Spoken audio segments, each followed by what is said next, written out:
Boa noite. Segunda-feira, 30 de maio de 2005. Estamos aqui com mais uma edição de Maiêutica, pelas ondas cabeadas e eletromagnéticas de nossa querida TV Leme.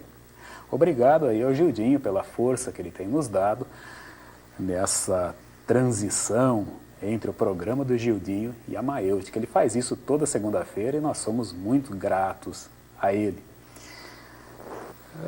Elogiaram-me pela elegância com que eu me apresento aqui no programa. Isso é uma produção da minha esposa Rosimeire de Lourdes. Fica aqui então os nossos agradecimentos. Rosimeire, o elogio veio de fora.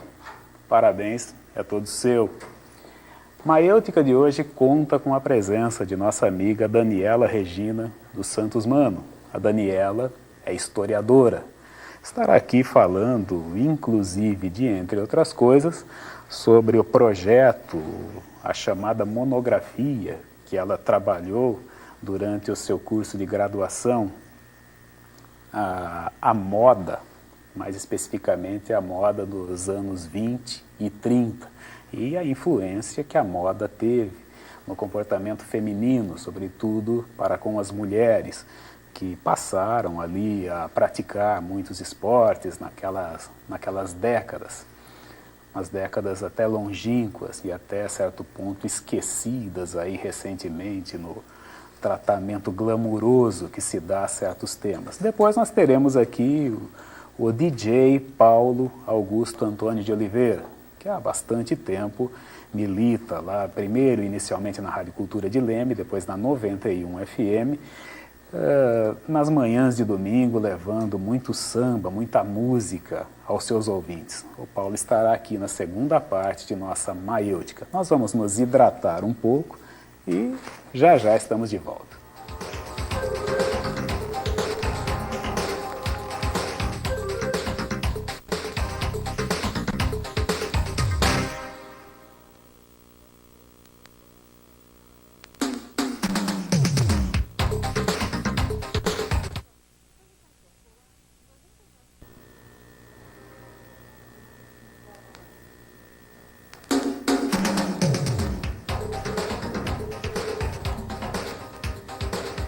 Estamos de volta. Maiêutica é patrocinado pelo restaurante Piazza, o ponto certo de seu paladar.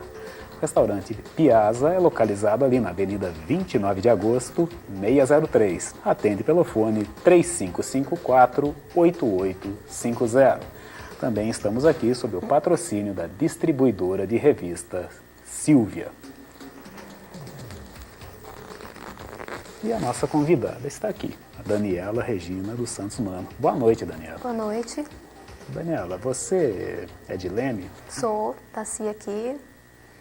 E daí você em Leme estudou onde? Bom, eu estudei, quando eu era pequena, eu estudei na Perereca, ali onde eu atualmente João e Maria. Depois estudei no SESI, fiz meu ensino fundamental todo lá, da primeira à 8ª série. Depois fiz 2 anos no Newton Prado e aí eu passei para o Objetivo em Araras. Aí você viajava todo dia? Todos os dias, 2 anos. Você se lembra quem foi o seu primeiro professor, a sua primeira professora de história? Lembro, foi na 5ª série, Dona Maria Inês do SESI. Dona Maria Inês. Que foi a pessoa assim que me inspirou. Ela foi determinante na sua formação. Muito, muito. Foi por causa dela praticamente que eu resolvi fazer história. Ela me deixou realmente assim apaixonada pela matéria. O que mais te interessava nas aulas que a Dona Maria Inês te... É Maria Inês? Maria Inês. Eu troco o nome das pessoas, eu sou terrível nesse aspecto, né? Mas a história inicialmente, né, pelo menos quando eu estudava no ensino fundamental, depois até mesmo no ginasial, ela era assim um tanto quanto descritiva. Iam sendo citados fatos, iam sendo citadas datas, iam sendo citadas personalidades, até nós falávamos, né, uma personalidade histórica, uma pessoa histórica. E isso daí te interessava bastante? Ou você já via ali uma necessidade da interpretação dos fatos? Eu acho que era justamente isso que me fascinava muito na Dona Maria Inês. porque ela era uma pessoa que ela conseguia passar emoção no momento em que ela falava, ela conseguia narrar os fatos e a gente conseguia enxergar aquilo, o que ela dizia. Então ela não fazia aquela história cansativa, né, descritiva dos livros didáticos antigamente. Isso Né? depois, na preparação para o vestibular, não acaba se perdendo muito? Eu acho o problema do vestibular é que se tornou muito decoreba. Né? Porque o vestibular é aquela coisa de você tem que ter datas, nomes, você tem que saber os acontecimentos, mas você acaba no final das contas decorando, né, um monte de datas e nomes para o vestibular, e no final das contas você acaba depois esquecendo. Né? Eu acho que então é complicado, porque de um lado você tem que trabalhar com o ensino médio para o vestibular, mostrando uma história mais descritiva, né? Enquanto você poderia estar fazendo uma história mais crítica, trabalhando de uma forma que seria mais interessante tanto para o professor estar trabalhando, quanto para o aluno estar aprendendo. Mas você passou por esse processo, né? Fazendo principalmente o colégio objetivo, acho que você passou por esse processo aí eminentemente voltado para o vestibular. Com certeza. E hoje eu percebo que assim, por um lado é bom porque eu consegui passar numa universidade pública, coisa que só 3% da população consegue. Mas por outro lado é difícil porque depois que eu entrei na faculdade eu percebi como o ensino de história, né, tem se tornado uma coisa assim, complicada, chata, o aluno não consegue se envolver, porque ele fica preso a ter que aprender pro vestibular. Aí você foi para onde nesse processo seletivo do vestibular? Em que faculdade? Isso. Eu estudei na Unesp, em Assis, morei 4 anos lá, né, fiz universidade pública. 4 anos de Unesp em Assis. Em Assis. E aí hoje, né, após passar por esse ciclo de graduação mesmo, né, por assim dizer, como que você vê a história na escola fundamental ou na escola do antigo chamado segundo grau, como que você vê a situação propriamente dita da história na escola? Olha, é complicado, porque para o ensino fundamental, 5ª ou 8ª série, a realidade é uma. E para o ensino médio, a realidade é outra. Você tem na 5ª série os alunos que são muito interessados. A maioria das crianças chegam na 5ª série com vontade de ler, de aprender. E isso acaba, com o passar do tempo, sendo desestimulado pelos colegas, né, pela família ou pelo próprio professor, que não estimula o aluno, muitas vezes, a estar lendo. E no ensino médio você tem uma outra realidade, que é a realidade do aluno que não quer ler, né? Que só quer andar de skate, só quer brincar, só quer andar de bicicleta, não tem interesse. Ele vai começar a ter interesse no 3º ano, quando ele chega à conclusão de que está na hora dele se preparar para o vestibular. Então, você tem que começar a trabalhar com o aluno na 5ª série, estimulando o aluno a ler, a estar procurando, a estar trabalhando, porque aí ele pode sim começar a se desenvolver melhor, sem perder esse estímulo da leitura, que é o mais importante na história. Isso que a Daniela fala, às vezes eu acabo experimentando, quando me pedem para trabalhar em uma ou outra escola com alunos, alguma coisa a respeito do teatro, até os alunos da 8ª série, a leitura flui, é impressionante, né? Todos conseguem ler, participar da peça, dá para se fazer um trabalho muito bom.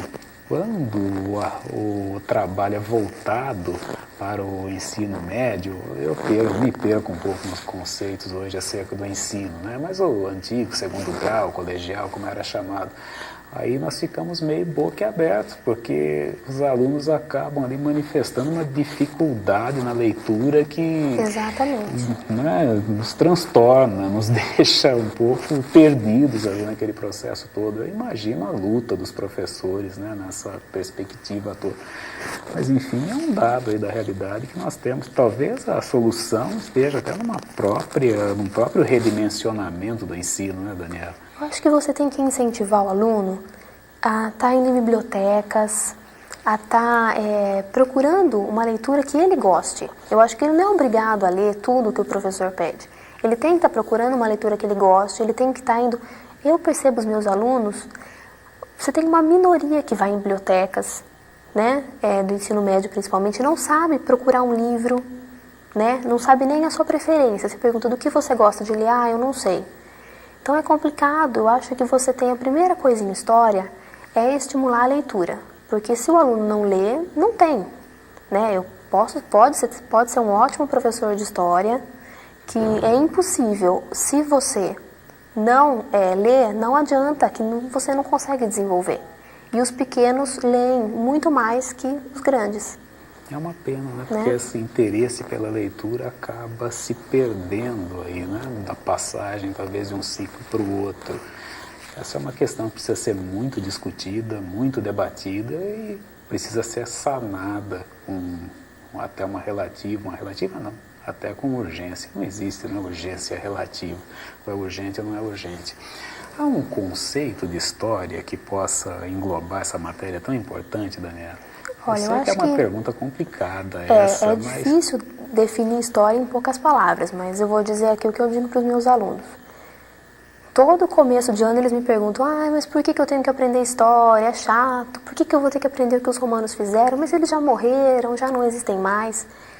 Mas o que eu posso dizer é que a história ela é uma ciência que auxilia no estudo do passado. Se você não entende a história, se você não entende o passado, você não consegue entender o presente. O presente é uma continuidade do passado. Então, a história é uma ciência que auxilia você a entender o presente a partir do estudo do passado. Né? Eles me perguntam, o que os gregos fizeram de importante? Por que eu tenho que aprender Grécia? Né? Eu respondo para eles, e a democracia grega? E as Olimpíadas? Não é? Tudo do passado está relacionado ao presente. É isso que eles têm que entender, que você precisa entender o passado para poder entender muitas coisas que acontecem hoje. E se a gente fizer essa relação, o estudo da história facilita muito. Agora, você está falando, né, da sua experiência didática, e nós conversávamos um pouco antes de entrar aqui. Existe a profissão de historiador? Olha, porque você é historiadora, você disse até que vocês do ramo gostam muito de serem chamados de historiadores. Né? Realmente, porque o historiador é o pesquisador em história. Eu acho que a gente passa praticamente os 4 anos de faculdade fazendo pesquisa. Né?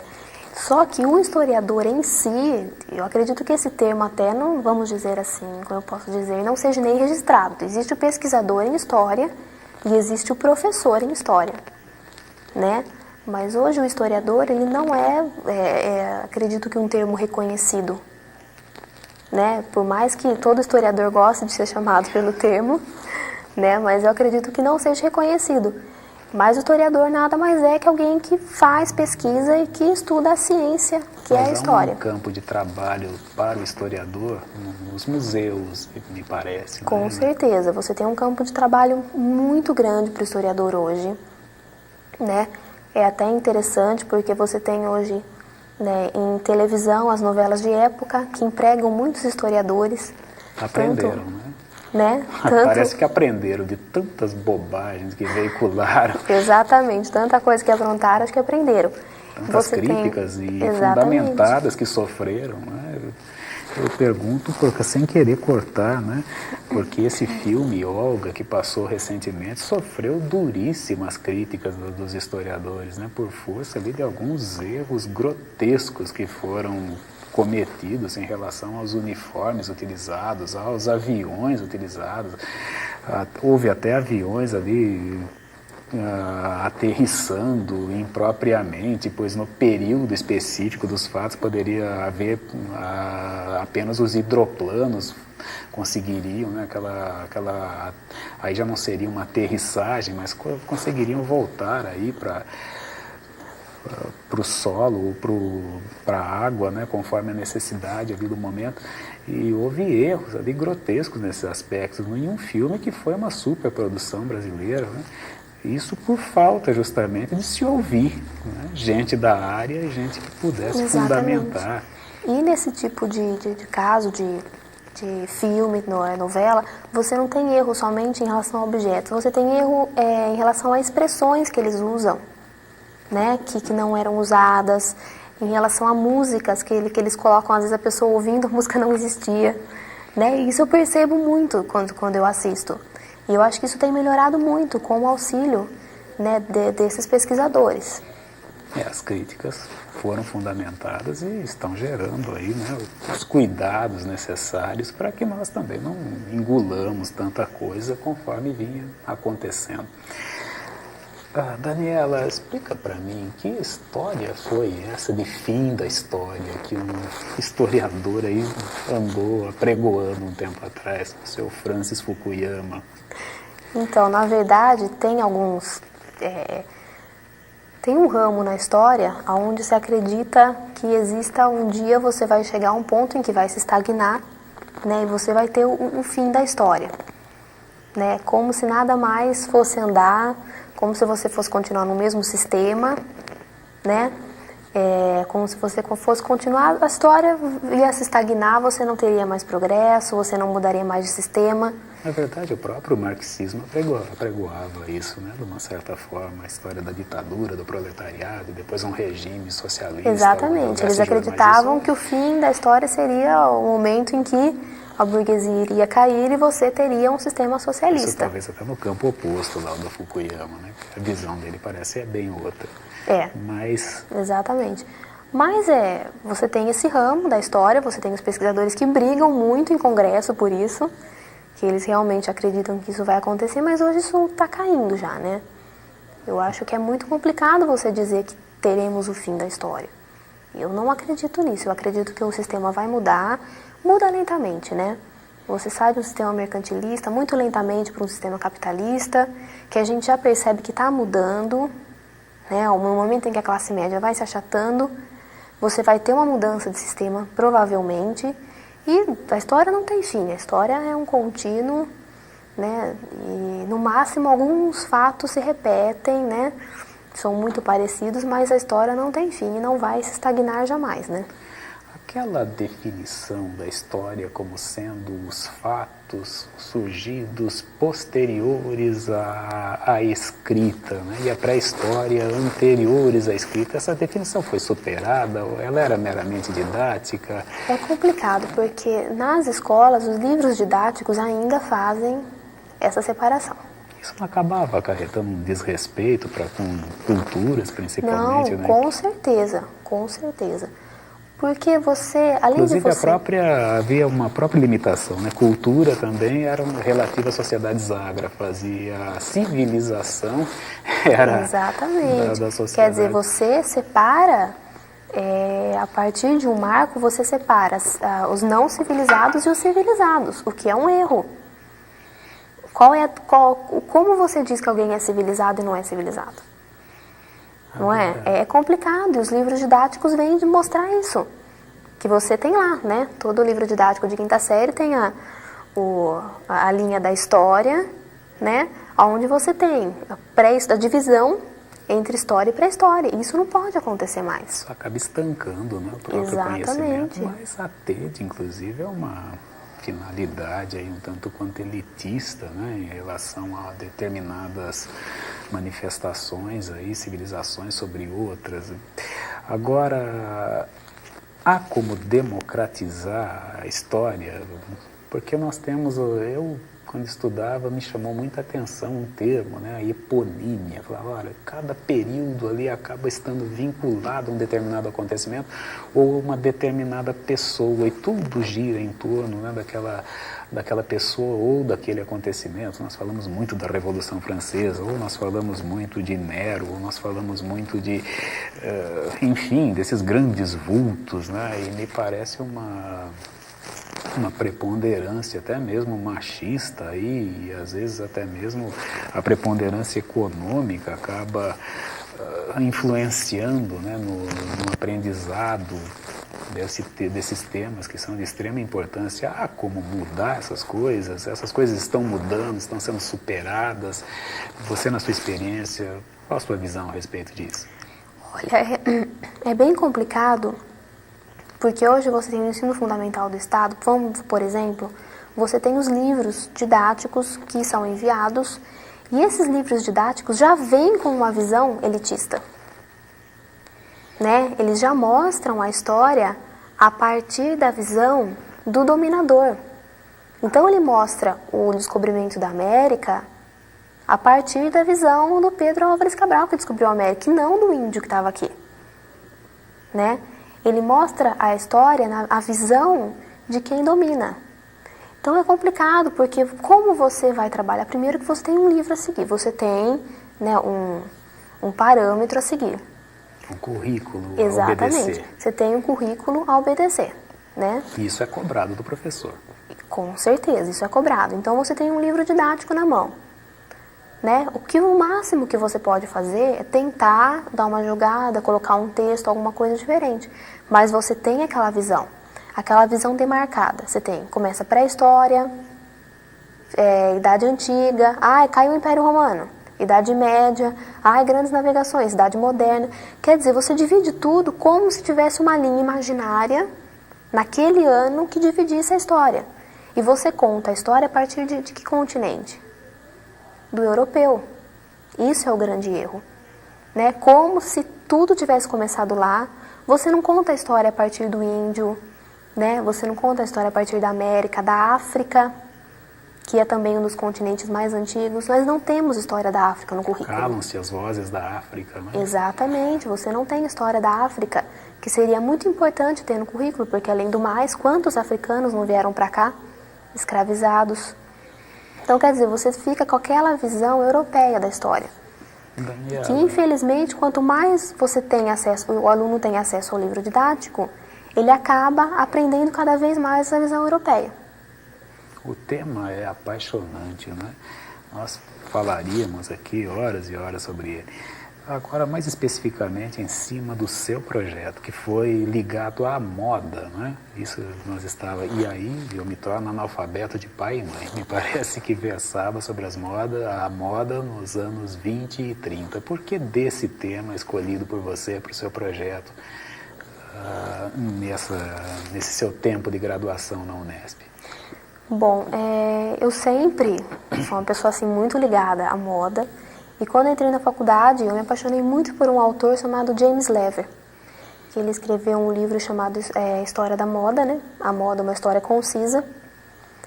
E esse livro era muito interessante, porque ele mostrava toda a mudança da moda, na questão de vestuário, da década de 20 para a década de 30. E eu fiquei muito interessada, eu comecei a ler muitos livros sobre o tema. James Lever é um autor inglês, norte-americano? É inglês. Inglês. Eu acredito que seja inglês. E ele escreveu esse livro e eu achei muito interessante. Eu achei um livro muito bacana. Só que ele falava mais da questão do vestuário.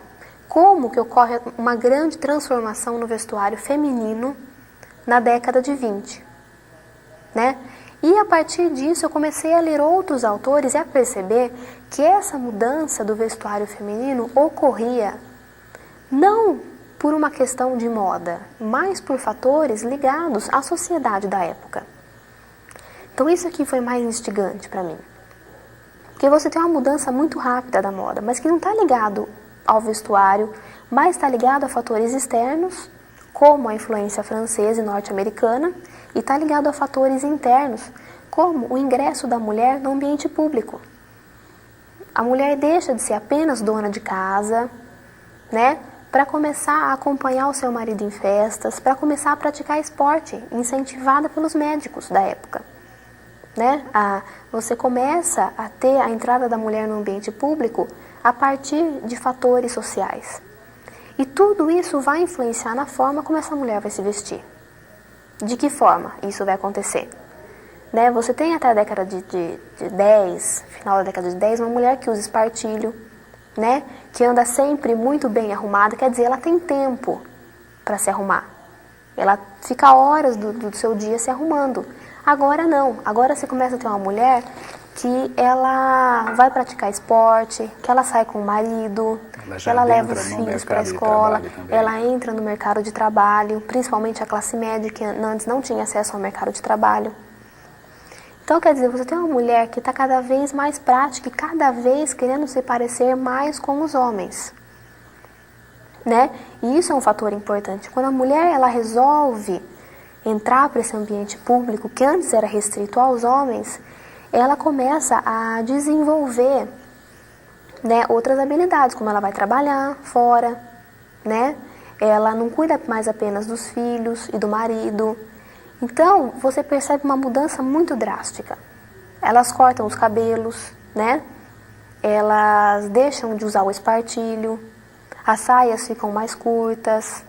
Tudo isso para facilitar, né, a vida dessa mulher nessa década de 20 e 30. Então é um momento o James Levy inclusive chama de uma revolução, né, a revolução da moda que ele chama.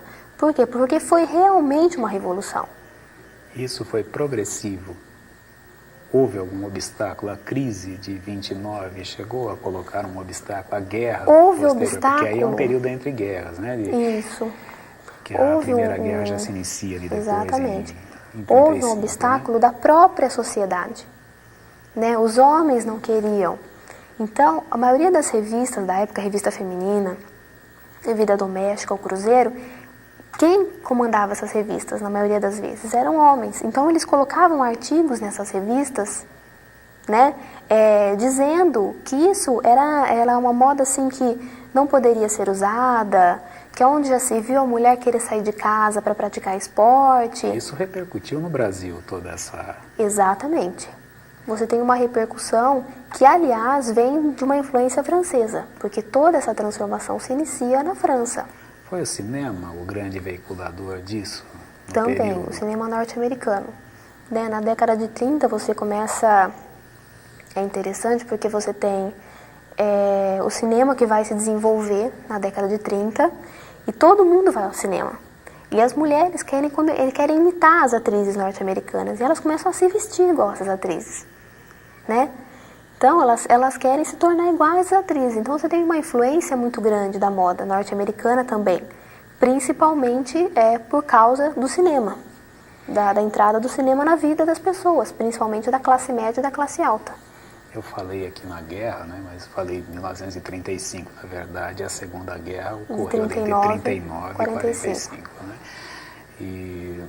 Mas é um período aí de grande efervescência, assim, esse período entre guerras, né, entre a Primeira e a Segunda Guerra Mundial. E óbvio que no Brasil também houve toda essa repercussão. E trazendo para a atualidade, qual é esse período de 20, 30, como ele repercute nos dias atuais, Daniela? Olha, eu acredito que cada vez mais, né, a partir desse momento, você começa a ter uma democratização da moda, vamos dizer assim. Né? Eu acho que até esse momento a mulher estava presa a questão de que você tem que se vestir conforme a sua religião pede, né, conforme a decência da época pede. Então, se você visse o tornozelo de uma dama na década de 10, era uma coisa assim, né? Escandalosa. Então, o que acaba acontecendo? A mulher ela tem outras coisas para se preocupar. Né, fora se é escandaloso ou não. Ela tem que ter sua vida, ela tem que trabalhar. Então, cada vez mais, eu acho que de lá para cá, da década de 20 para cá, a mulher ela começa a se libertar. Né, ela começa a se libertar inclusive a partir da vestimenta. E eu acho que isso vem cada vez mais. Né? Hoje você tem até, ontem teve a parada gay. Então, você vê que a moda... Você tem homens que se vestem de mulheres por uma opção sexual, você não tem mais aquela vergonha, né? Porque eu acho que cada vez mais a moda ela vai se democratizar. Há toda uma história, eu acho que... né? Há toda uma história nesse processo a ser respeitado. Nós, às vezes, temos essa unidimensionalização de acreditar as coisas estão acontecendo a partir de agora. Sempre vem alguém e diz, olha os tempos de agora, está tudo perdido.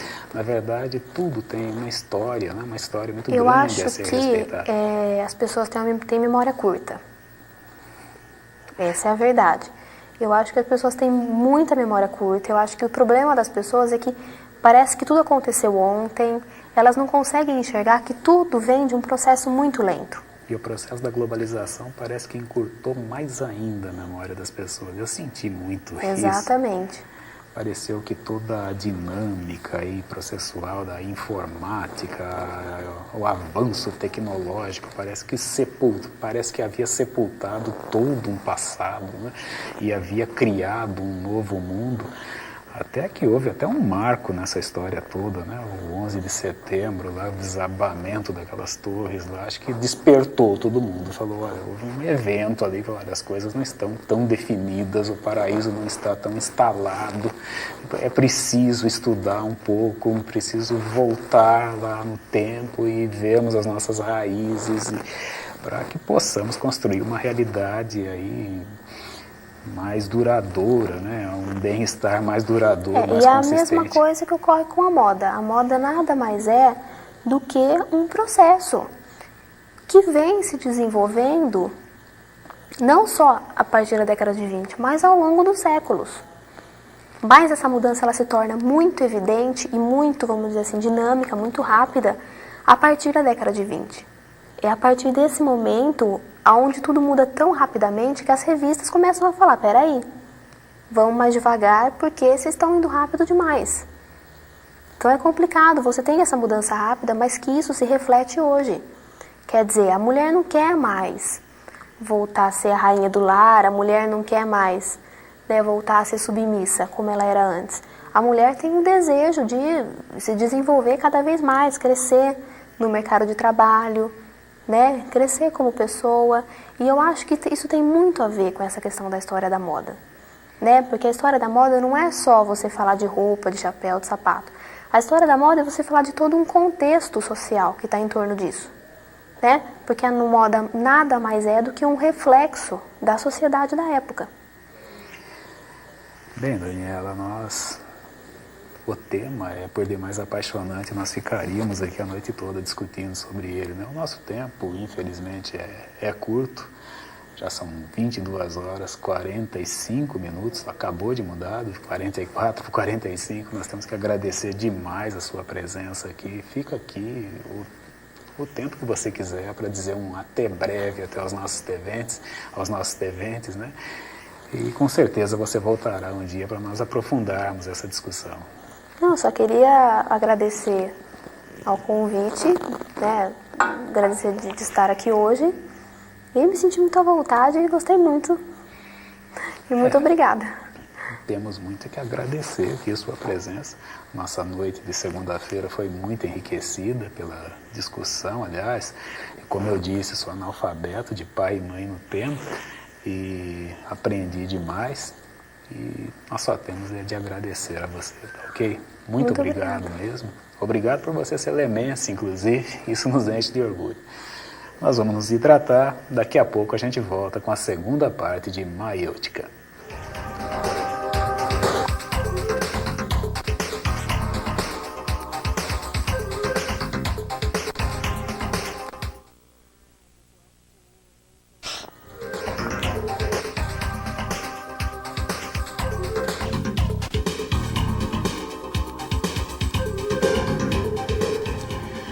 São 22 horas e 48 minutos.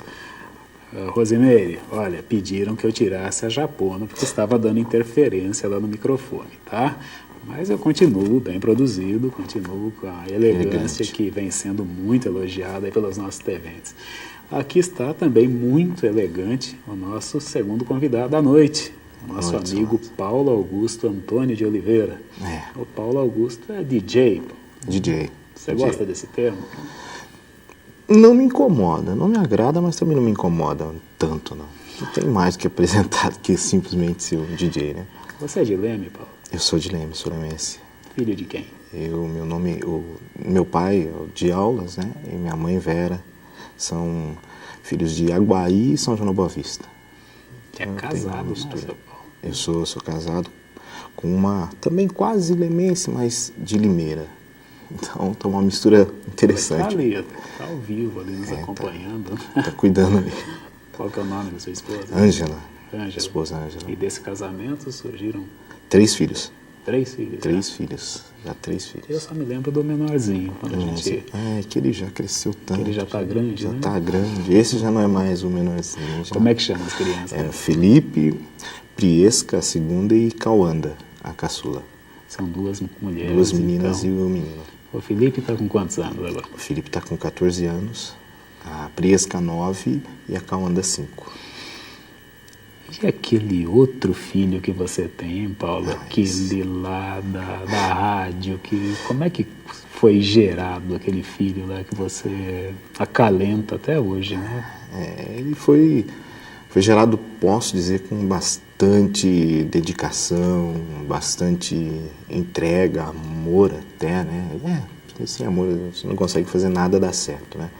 E dedicação não só minha, mas de várias outras pessoas também que geraram a criança, vamos dizer assim. Em que ano foi iniciado aquele... Agora nós estamos falando do programa que o Paulo comanda, né, há bastante tempo, tanto na Rádio Cultura inicialmente, né, depois na AM, posteriormente passou para a FM. Para a FM, O programa ele começou em 89, 90 como uma ideia, né? Ideia que eu tinha e encontrei depois, posteriormente, com a Rosimeire, com o Paulo Henrique, o Paulinho. Rosimeire, né? Minha esposa Rosimeire participou dessa... Participou, e a Eliane também, né? A irmã dela. E... A Eliana já esteve aqui, nosso segundo Maêutica. Inclusive, aquela tela ali é da autoria da Eliana. Nossa. Tá vendo? Ela nos fez presente, por sinal, porque nós não devolvemos e a brilhante enriquece aqui o nosso cenário toda noite de segunda-feira. Esse aqui é da Ângela Cristina, Ciccone, Faveri e Romanzotti, sempre é bom nós lembrar, né? E, bom, mas continuando então. Então, e era uma ideia que nós tínhamos e é assim que funciona. Você encontra pessoas que têm a mesma ideia e se todo mundo começa a trabalhar, ela acontece. Na época, o Paulinho tinha um contato até... Paulo Floriano. Paulo Floriano, no caso, o Dr. Paulo Henrique, né? Ele tinha um contato próximo com o Noel, filho do seu Camel, para quem ele passou a ideia. Na época a diretora era a Lúcia. A Lúcia, né? Irmã do Noel. Irmã do Noel. E ele passou também para a Lúcia a ideia. E daí, da ideia, foi um ano de conversação. Um ano e meio de conversação, de pilotos. É a chamada mesa. Exatamente. Né? Onde você fica ali trabalhando. Trabalha, mesmo, onde você faz, onde acha vários momentos nós chegamos a pensar que não daria certo, né? Que não que o programa não tivesse um público, mas você sabe que samba é um estilo, é um ritmo que todo mundo gosta, mas é delicado para você trabalhar. Era veicular a música, o samba, exatamente. O samba. Tanto que o programa inicialmente, o nome dele qual foi? Era o Ritmo do Samba. Era o Ritmo do Samba. O Ritmo do Samba. Ele ia ao ar sábados. Aos sábados, das 8 às 10, na Cultura M. Na Cultura M. Exatamente. E como a ideia, ela era... nós já tínhamos a ideia, já tínhamos o programa na cabeça, não demorou muito para surgir um convite. Foram coisa de 4 meses, assim, surgiu o convite para irmos para a FM, para fazer o Ritmo do Samba também na FM. Aí ele começou às 9 da manhã, nas manhãs de domingo, e ficou mais ou menos por 6 anos como Ritmo do Samba, na AM e na Cultura M e na 91 FM. Por 6 anos foi o Ritmo do Samba. Não houve interrupção, né? Não. O que acabou acontecendo foi o seguinte, até mesmo porque uma rádio, ela precisa atender às necessidades dos ouvintes, né? E os ouvintes pediam muito. O Ritmo do Samba se propunha a tocar um estilo de música que é aquele samba mais raiz. Então você vai tocar alguns estilos que fica um pouco mais delicado. O famoso pagodinho, que hoje nós tocamos no pagodiano, naquela época não era o objetivo do Ritmo do Samba. Então o Ritmo do Samba tinha uma proposta de passar sambas mais sérios, mostrar um pouco mais da raiz. Então tocar cartola era uma coisa comum no Ritmo do Samba. E os novos sambas bons também passavam, vamos dizer assim, por uma peneirada, eles também chegavam. Mas vocês já veiculavam o samba rock ali também, né? Também. Jorge Ben, sim. Bebeto. Tinha até um slogan que era samba mil faces, uma filosofia, né? E o samba tinha mil faces, todos os estilos de samba nós passávamos. Entretanto, a gente se buscou seguir uma linha, um padrão, que não era um padrão muito comercial. Esse é o problema do samba raiz, que não a 91 enfrentou, mas todas as rádios elas acabam enfrentando isso daí, porque é necessário um produto que se venda. Então, o Pagodeando, ele acabou nascendo dessa necessidade. Então, você vai buscando meio termo, você vai criando, você vai inventando, e houve uma interrupção, houve uma interrupção sim na veiculação do ritmo do samba, entrou de imediato o Pagodeando, com um outro apresentador fazendo, e o ritmo do samba continuou na Cultura M. Havia uma simultaneidade, então, Cultura M na 91 FM. Então, por isso, nós costumamos dizer que não parou o programa, porque o ritmo do samba continuou. E quando terminou o ritmo do samba, na Cultura M, voltou, vamos dizer assim, a produção pro Pagodeando, para fazer o Pagodeando na 91 FM. Então, de certa maneira, nós nunca paramos. De 89 para cá, o samba, de uma forma ou de outra, nós estivemos sempre passando e dando continuidade a ele. Uma pergunta meio capciosa agora, Paulo. É possível manter a qualidade que vocês desejavam lá naqueles primórdios, naquele tempo da mesa, aquele início, aquele tempo do laboratório? É possível manter aquela qualidade que vocês desejavam e com a qual vocês mantinham o ritmo do samba, né? É possível manter aquela qualidade nessa perspectiva exigida e mais comercial? Eu sei que é complicado esse termo. É muito complicado. É complicado porque a maioria das pessoas, as pessoas gostam, no caso, de ouvir uma música que agrade e sem se preocupar muito com a história, com o que está falando. Então, em muitos momentos, você encontra pessoas em determinado grupo que estão ali para ouvir coisa boa. Mas tem algumas pessoas que estão ali simplesmente para ouvir um som que agrade. Eu vou dar um exemplo para você, que você deve ter cansado de ouvir aquela música do Filho do Zico, Só no Sapatinho. Conheço, sim. Quem não conhece essa música? Foi um sucesso. Ela marcou e hoje ainda muitas pessoas ligam pedindo essa música. Mas ela não tinha nenhum compromisso, tanto é que o Filho do Zico não conseguiu gravar mais nada, fazer nada mais com o mesmo efeito. Porque é a famosa modinha que a gente chama no samba, sabe? Então, esse tipo de coisa é preciso ter, porque é uma onda que vem e leva. E a maioria das rádios, todas, eu posso dizer, elas têm que seguir ou tentar pegar um pedaço desse filão que segue essas ondas. Então, nós acabamos ficando assim meio que órfãos na hora de colocar alguma coisa de qualidade e as pessoas migrarem para outra rádio. E a rádio precisa disso, né, de audiência. Então, você tenta criar alguma coisa que não existe, que é essa busca de uma música de qualidade e você tendo pessoas ouvindo alguma coisa, uma produção melhor, como você acabou de citar. Eu lembro que nós ficávamos, às vezes, 2 dias preparando um programa. É complicado hoje em dia você ficar 2 dias preparando um programa. Existe muita pressa, né? Muita pressa, é muita correria. Nós começávamos, às vezes, 8 horas, 11 horas, preparava meio programa, 1 hora de programa. Sem ferir suscetibilidades, Paulo, qual a sua preferência musical? Eu gosto muito de Jorge Aragão. Gostamos, né? Gosto muito de Jorge Aragão. Eu gosto muito de... deixa eu tentar pegar alguma coisa mais nova. Tem um grupo que eu gosto bastante, que é o Revelação. Eu gosto da Revelação. Revelação tem uma batida interessante e apesar de parecer que vêm na onda desses grupinhos novos, eles têm uma raiz. Tem consistência. Tem mais consistência, exatamente. Tem Bete Carvalho, que eu adoro.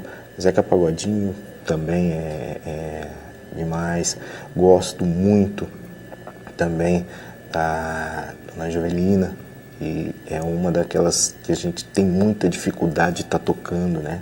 Jovelina Pérola Negra, é complicado você tocar Jovelina. Todo mundo já ouviu falar, todo mundo, aquela história, quem é de samba sabe quem é. Mas se você colocar uma Jovelina, você pode ter certeza que muitos estão migrando para outras rádios, e não é o objetivo nosso naquele momento, né? É difícil separar o joio do trigo. É difícil, bem difícil.